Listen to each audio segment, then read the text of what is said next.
Wanting the reflection in the mirror to change is not mutually exclusive with being body positive. Let's talk a little bit about that. Let's go.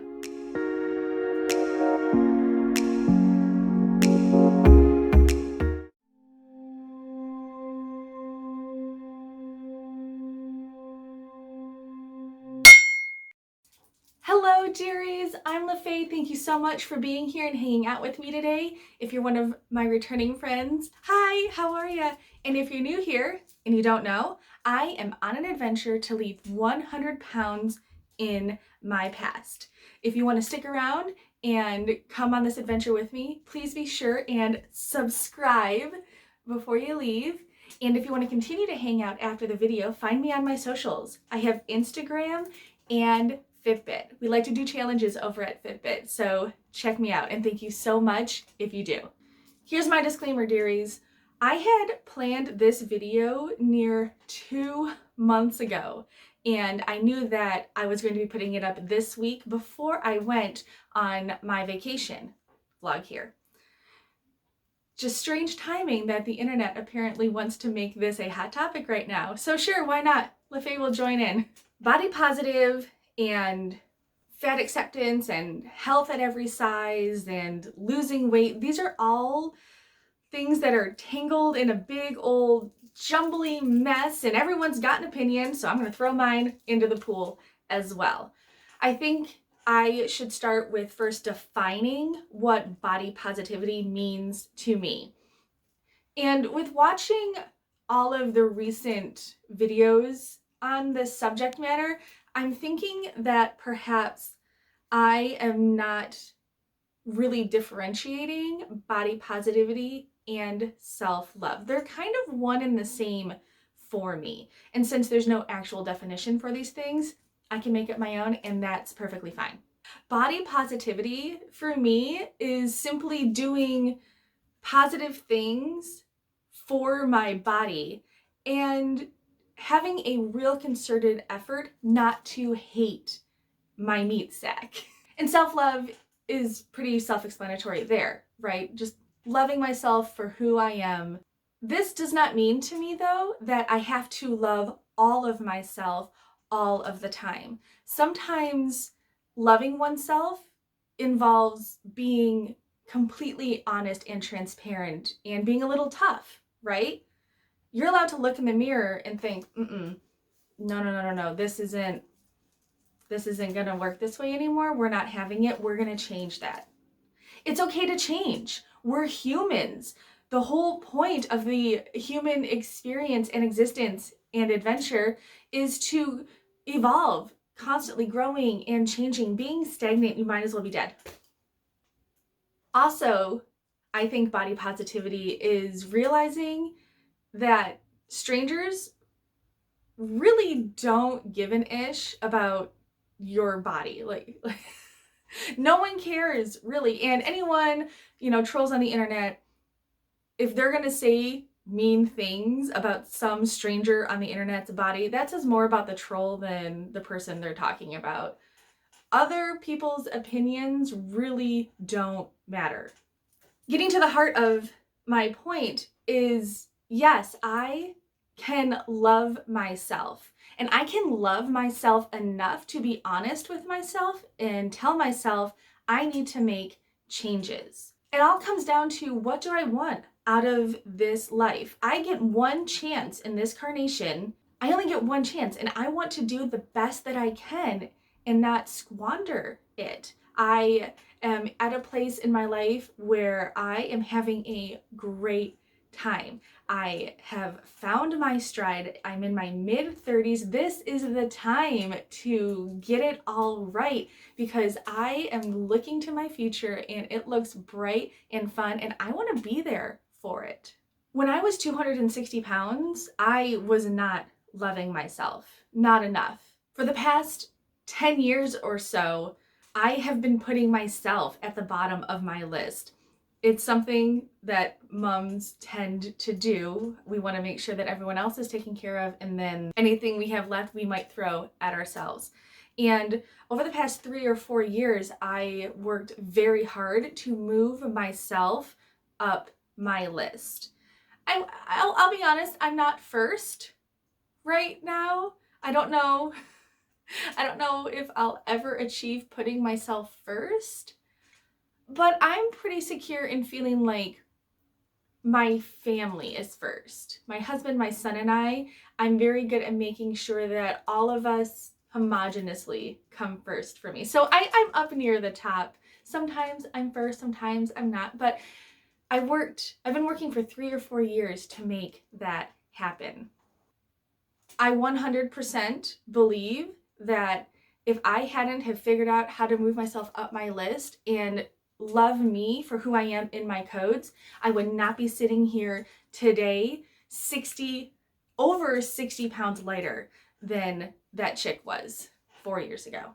That chick 4 years ago had to fall in love with herself in order to get me here now. As I started to make positive changes in my life, I would look in the mirror, and would I love the soft, swollen rolls on my body? No, I did not love it. And it wasn't necessarily, I didn't love it because aesthetics, that was a little bit of it. Most of it was I was so damn upset at myself for what I had allowed myself to do to my body. I hated the choices that I had made because I knew that my body deserved better. So what were some things that I did to love myself and do positive things toward my body to help me get here and where I am today? The biggest one was hygiene. I had gotten myself into such a depressive cycle that showering, brushing my teeth, washing my face, it was all hard. It was so, so hard. So I had to start there at the bottom.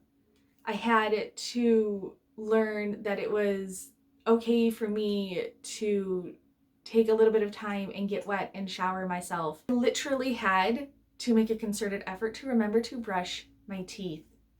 That's really hard to admit. Something else that I'm still working on is making sleep a priority. I get so excited and so motivated that I just want to burn the candle from both ends, and that doesn't do anyone any favors. When I get sleep deprived, I get short and my brain gets foggy. So concentrating on sleep and making sleep a priority is also a really big thing that I do to be positive for my body. Things that are a bit more aesthetic are Spanx. I love Spanx. I've talked about it before. I love the way that Spanx make me feel. I love the hug and just kind of feeling put together of it all. And obviously it also helps smooth everything out and make the shape a bit lovely. And also, before I really had decided that I wasn't going to sit at 260 and start making changes to get smaller, I did learn how to dress myself at that weight. I found the lines and the colors and the silhouettes of clothing that I felt flattered my body the best it could, because I would tell myself that I don't have to be completely in love with the way my body looks right now, but I need to do something to make myself okay. And that's what I did. Spanx helped. Of course, the biggest self-love and body positive thing that I did was I fell back in love with makeup. I don't know if y'all noticed, I have a little bit of fun with that. My background is in technical theater. I was a lighting designer, but that means that I am trained in scenic design, costuming, and that includes theatrical makeup. So makeup has been something that I've always been a fan of. I fell out of it for many years because life. With the discovery of YouTube and Nikki Tutorials' Power of Makeup, if you've not seen, I'll link that here. It was a game changer for me. If you haven't seen her Power of Makeup video, I highly recommend it. That spurred me into a totally makeup world obsession, and it lasted for quite a few years. I'm at a point now where I've played enough that I have my core style, but I am not afraid of the drama. So eye makeup and just putting on a full beat that was something that really, really helped me fall back in love with who I am. I'm trying to avoid this, but I feel like in order to wrap it up, I have to. Unpopular opinion. I do not agree with health at every size. Oh, I'm gonna get destroyed. In my reality, in my experience, being severely overweight and obese means I cannot be healthy. I have seen people in my life who have struggled with weight and they are not healthy. Science proves to us that weight, too much weight, can very likely deteriorate your health. I was at a size to where my weight, that stupid number on the scale, was literally breaking me down. I was developing sleep apnea. It wasn't completely severe, and I never went and got a sleep study because when I knew that sleep apnea was a thing for me, that was one of the times when I was like, no, not going to happen. I am not going to rely on a machine to keep me alive while sleeping.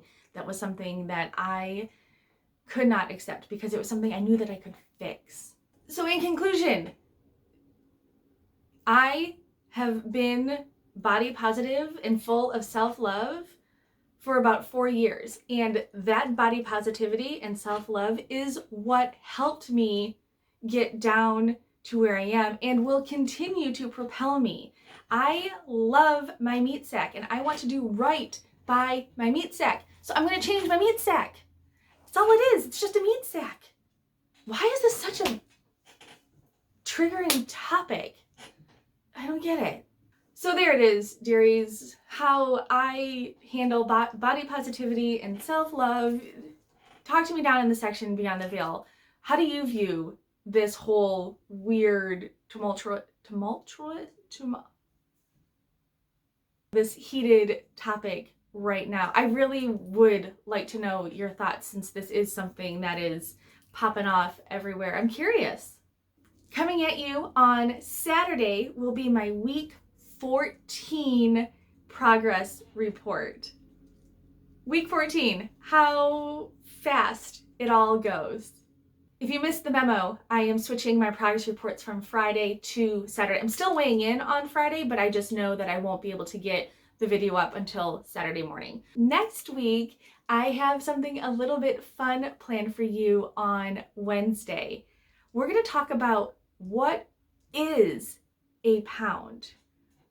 What does that mean? What is a pound? I also have a little fun bonus video planned for next Friday, and I was thinking that I would give you a tour of my kitchen now that my son is back in school and I'm back at work.